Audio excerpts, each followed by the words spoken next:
It is the Vegas Stakes, Sharp and Shapiro. My co-host, J.D. Sharp, did decide to arrive. He was fashionably late, but J.D., appreciate it. Thank you for coming in. I was impressively tardy today. Well, this is kind of exciting because this portion of the program, Sharp and Shapiro Show, or Shapiro Show, whatever you want to call it, brought to you by Infinity, the Math Institute, far and away the best thing you can do for your child. Visit themathinstitute.com to find out more, or call 702-768-1777. That's 768-1777. So we talk a lot about education on this show. We talk a lot about issues. In fact, a big issue is Elizabeth Warren. You know, you hear this story. She wants to tax 2% of the rich, $50 million a year or more, to pay off student loan debt. This is a hot topic, so I figured what better person to talk about that than our senior educational correspondent for the Sharp and Shapiro Show. His name is John Brookhagen, the director of Infinity, the Math Institute. John, I appreciate you coming on. How's it going? Great, man. How you doing? Doing okay. Luckily, I'm not making more than $50 million a year, so I don't have to worry about Elizabeth Warren. Yeah, right, you'll be all right. Yeah. So we've been talking about this a lot. I mean, JD, you have more than $50 million in your account, right? At least that, right? It's about... No. Oh, you don't? I okay. don't. All right. I'll be honest, I don't. I was just curious. That's all. If we combined all of our income, maybe we would get there. I don't know. But anyway, John, all seriousness, okay? So Elizabeth Warren comes out. Okay. By the way, good to see you, by the way. Good to see you as well. Good to see you. Thank you for being here. 2% she wants to charge for the wealthy, $50 million or more. She wants to just wipe out all the student loan debt because of this. Now, I don't agree with it. For some of you out there that when I bash Trump all the time, they think I'm a liberal. They think no, I don't like Elizabeth Warren. I think this is completely and utterly ridiculous. Keep in mind also Bernie Sanders wants free college for all. So I hear this with Elizabeth Warren, and then I think to myself, John, what's next? Are we going to wipe out credit card debt? Well, the number one thing is Elizabeth Warren's plan is a $1.25 trillion plan to not only wipe out everybody's college and student loan debt, right, but also to offer free public college tuition, right, to everybody. So, I mean, there's a That's number ridiculous. of things to talk about. You know, we could start with the student loan, getting rid of all the student loans. You know, how does something like that work?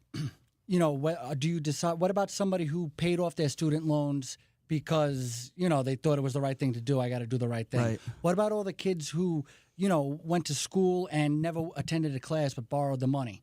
What about... That's a good point. You know, there's just so many aspects of it that just are not fair to too many people. Now, you know, if you want to get the people behind you, you know, you talk about handouts, you talk about, hey, we're going to forgive you. I owe student loan debt.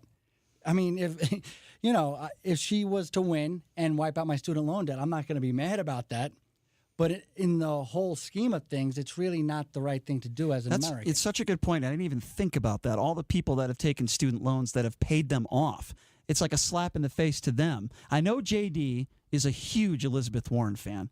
I know you have a huge Elizabeth Warren poster in your room. He's got a crush. I know that you would totally vote for her. You love the fact that she's .00001 Indian descent. That's right. That's my fair to say? My favorite part about her is the fact that she is .00001% yes. Native American. What do you think about all this? Do you agree with what? I think John brought up a really good point. Well, I mean, I have a car payment, I have a house payment, I have credit card debt, and if someone could just cover that money that has a net worth over $50 million, that would be outstanding. And it's a slippery slope into something like that. It's a gateway into something completely ridiculous. Yeah.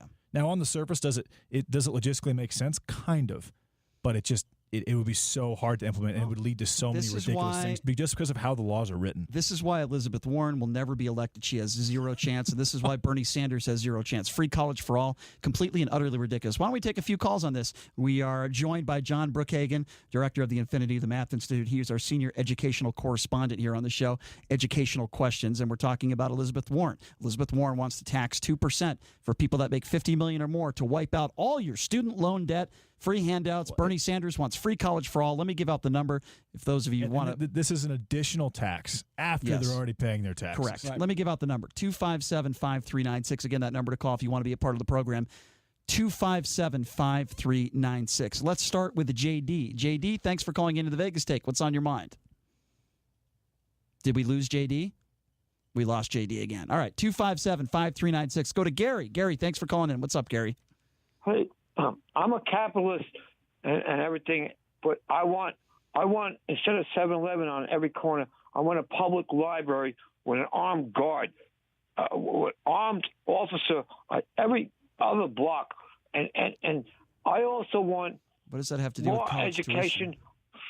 too. But what the way they're talking about it is retarded and everything. Free this and free that. Okay. I don't know if I'd use that terminology, but that's okay. We need more public libraries, and we need more free internet for our poor. All right, thank you. I think we also need more alcohol. No, Gary, what we need, Gary, is more Infinity the Math Institutes. If you want education on every corner, let's get an Infinity the Math Institute on every corner and give the kids a place to There you go. where they could get more academically sound. There and then you they go. won't need handouts, they'll get scholarships. Gary, I think that was your drunkest call ever. The number to call, So well done. 257-5396. We're talking about Elizabeth Warren wanting to tax the rich 2% to pay off student loan debt. I think John made a very good point. What about all the people that have paid their student loans? Now, this is another conversation we can get into. I think it's way too much money. The cost of tuition, yes, I do believe that some of the prices should go down, but that's another conversation. Well, it's like trying to address and give everybody universal health care. Why don't Right. we talk about reducing the prescription drug costs? Why don't we talk about reducing the liability that doctors face and have to pay insurance every month? And if we could reduce those costs, we can make healthcare more affordable for everybody, and we wouldn't have to have such a fight over whether it's free Medicare or the cost of healthcare. You know what it comes down to? Both sides working together. You have extremists on the left and the right. Bernie Sanders wanting free college for all is completely and utterly ridiculous, and that's another subject I didn't even talk about today. We spoke about it a few days ago about how he thinks that people behind bars that have committed felonies, even someone like the Boston bomber, should be allowed to vote, which, again, completely and utterly ridiculous. If you want to give us a buzz, 257-5396. All right, John, let's take a call. JD is back. JD, thanks for calling in. What's on your mind? If I could go back to the original caller and not your original premise and not disrespecting your present guest, I'd like to go back to that. Okay, go ahead. When you were talking about, and hi, JD, when you were talking about Kim and warm beer and what have you, I remember back during the Cuban Missile Crisis and JFK and his team of diplomats. Diplomacy is a fine, fine art. They chose to ignore Khrushchev's first message, which was basically an act of war, and act on the premise of a second message and start the blockade. Yes, I'm becoming suicidal, but go ahead. My point being, if you're trying to make diplomatic inroads with people like Putin and Kim, sometimes you have to ignore the small things and poorly. So you think murdering Otto Warmbier was a small thing? How would you like to say that to their family? Well, no, because I was going to say one life in the scheme of the world and world wars have been sacrificed. More lives have been sacrificed for an objective that was an honest and objective. I know where you're going. Lives. I know where you're going with this. That's my point. I think the man, being President Trump, is trying to negotiate better things regarding nuclear. Yeah, he's doing a really good job with North Korea, isn't he? He's doing a fantastic job, isn't he? He's been there for 2 years. Mm-hmm. We've been working on this since about 1990. And I think he's progressed a little further. What has he accomplished with Kim Jong-un? What has he accomplished? School is not out. What has he accomplished in 2 years? If I may, also. I'm asking you a question. What has he accomplished in 2 years? Him and Dennis Rodman have mutual friends now. I would say Dennis Rodman's done more than Donald Trump. We were lucky enough to get 21 hostages back. We were able to get the remains of many fallen soldiers from the Korean War back. We were able to get them to, for almost 2 years, stop the missile testing, which just finally ceased about a week ago when they did their first missile test. Yeah, but that was very recent, and that leads me to believe. I guess my issue with this whole thing, and JD, thank you for the call. I appreciate it. I guess my issue. One more thing. One more thing. Okay, quickly. Okay, the Korean War. The start of the peace talks in Panmunjom, it took 7 months for the Koreans to agree to the size of the table and the placement of the table. They will outweigh us for ad infinitum. All right. Well, I guess I understand where you're coming from there with that one. I appreciate the call, JD. Thank you very much. Appreciate it. Thank you. Go ahead, John. You were going to say something.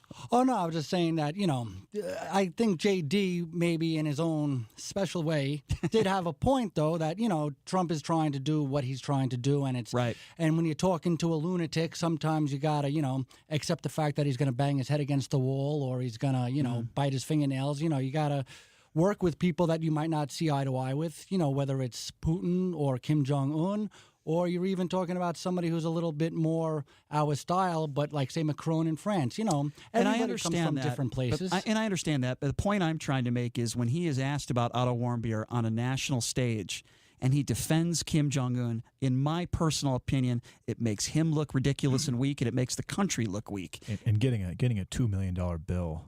Well, that's utterly insane. I mean, that is baiting our president. They murdered this poor kid, and now they want to bill us for it. It's baiting our president to make a move, and friends don't do that to friends. And then when I see Kim Jong-un and Vladimir Putin buddy together, and Putin in the middle of this, another evil, murderous dictator, it's embarrassing for this country. And, you did mention some things that Trump has done which are positives, and I'm mentioning some things that I don't like that are negatives in this situation. Well, when you talk about certain things that Trump says, like, when he talks about being buddy-buddy with Kim Jong-un. Right. I mean, a lot of these things, some of them have nothing to do with the way people really feel. It's just diplomatic strategies. So he's trying to... So let me ask you a question then. When he's asked about Otto Warmbier, why can't he just say no comment? Well... If you're trying to get me inside Trump's head and try to defend him or anything like that, that's not. But you understand what I'm saying, right? I understand. Here's the thing, John. If he said no comment because he didn't want to maybe ruin whatever was going on there, I'd be totally okay with that. But he defends Kim Jong-un just like he defends Vladimir Putin. When he was asked, did Russia interfere in the election? Do you believe Vladimir Putin? He said, yeah. Vladimir Putin said he didn't interfere. I believe him. I don't see any reason why they would. These are, that's my issue. Don't comment on it. If you want to ruin any type of negotiations going on, just say no comment. Does he have a nickname for Putin, like Big V, Big Vlad? So yeah, if Vlad said he didn't do it, then Vlad didn't do it. I don't know. We're boys. I don't know. Big Vag. Yeah. Speaking of California. We've got another story here. Yeah. In a 30-8 vote on Monday, the California Senate passed a bill that would make it illegal to suspend a student for being disruptive, including being willfully disruptive. The reasoning attributed to this fact is the black students make up about 6% of the school's population, but account for 20% of the school suspensions. So this is meant to curb what is perceived as racial profiling, but critics say it's just enabling children and giving children no control, teachers no control. What you're referring to is this law that is put into place. You cannot suspend a student through 8th grade. You have to be kidding me. What if a 7th grader brings a gun to school? You're telling me you can't suspend him for that? I'm not sure if they're... I believe the law is talking about being willfully... disrespectful or disruptive, or I'm having a brain fart when you insubordinate, willfully insubordinate. Okay. Obviously, so if it's something more serious than that, then obviously they can be suspended. If it's like violent or bringing a gun. Right. But what they're saying is you could go up to your 7th grade teacher and say, F you, you can't do anything about it. I'm not doing a goddamn thing. And you can't suspend a kid. Boy, that sets a great example. The California, well, that's incredible. And you got to think about the kids are already saying stuff like they get in teachers' faces and say stuff like, you can't touch me. Go ahead, touch me. I'll sue you. I'll sue you. I'll sue you. And this mindset is, becoming more actually predominant. say that? Yes, they actually 100% say that. You're telling me students K through 12 threaten litigation against educators on a regular basis? That's insane. Thank God I'm in the studio with JD so I could see the sarcasm because I was about to fall off my chair. That's crazy. No, that's crazy. That's utterly ridiculous. Yeah, I think we all could agree on that one. I want to move on to Lori Loughlin. Well, before we move on, can I just say something about this? Sure. I mean, teachers, there's a big thing in the news all the time about class sizes. And I always say, the class size isn't the problem. It's the percentage of disruptions that you have. Now, if you give me a class of 50 kids and you let me pick the 5 biggest distractions and get them out of the class, I could teach a class of 45 kids no problem. Yeah. The class sizes are not the problem. It's that you get more and more disruptive kids in the class. And if you have no way of getting rid of these kids and you continue to increase class sizes, teachers will absolutely lose control and they're not going to be able to do their job. If anyone knows about what we're talking about, you certainly would, right? Wow, that's completely and utterly ridiculous. I just don't understand how you can discipline.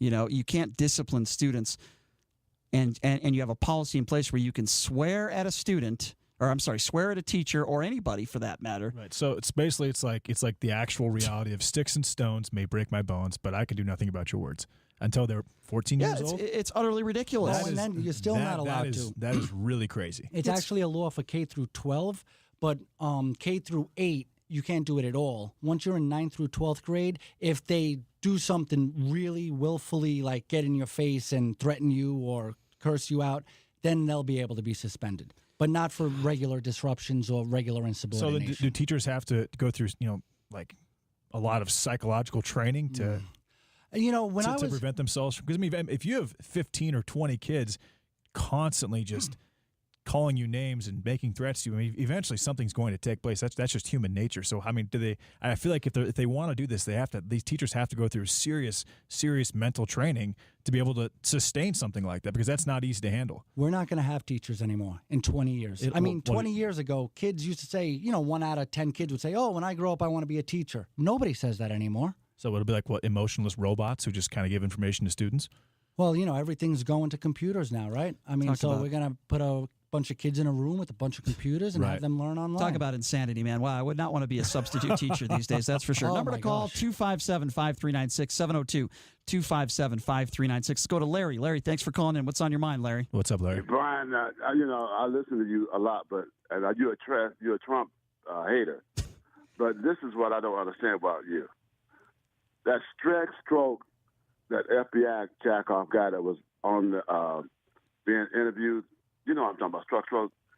I have no idea what you're talking about, Larry. I'm sorry. The FBI guy. Larry, I also don't have any clue. Peter Strzok? He said collusion was not a crime. He said it over and over again that collusion is not a crime. Okay. Why, since then, you and other phone guys talking about collusion? Okay, I haven't said. Okay, hold on, Larry. Larry, have you been listening to the show today? I've heard it a gazillion times. Have you been listening? That's not what I asked you. I said, have you been listening to the show today? Yes, I have. Have I said collusion once? Excuse me, I'm asking you a question. Have I said the word collusion once in this entire program today? You said I'm talking about in the past. You've had it. Okay, let's talk about today. You like to back your name up. You like to back up stuff that you said. Are you just calling in to get me riled up? You're not even listening to the show, and you just call up and you ask about. We're not talking about collusion. You never have no facts. Okay, well, I have no idea what you're talking about, and you sound like you haven't passed third grade. You should go to the Infinity Math Institute and get an education. I'm talking about you've always said. Okay, listen, John, would you give this guy a free education, because he sounds like he doesn't speak English? I want to understand his point. I don't understand what the hell I haven't said collusion at all. I don't know what you're talking about, Larry. In the past, there's no collusion with Russia. What is there to talk about? What? He just admitted it. I said that on the show. Jason, JD, have I not said that? Hey. Have I not said that? Calm down. Have I said that there's collusion after the Mueller report came out? You have not said that. Thank you. Okay, so Larry, I don't know what the hell you're talking about. The last 2 years, that's all we've been hearing. And collusion is not a crime. So you listened to this radio show 2 years ago. Where were you listening to me 2 years ago? I've been listening to you for the last. You're a Trump bastard. All right, and with all due respect, Larry, you do understand that Brian Shapiro, who did believe there was collusion, looked at the Mueller report, and he is one of about 1 million left-leaning journalists who said, no, now I realize that I was mistaken. The Mueller report said it.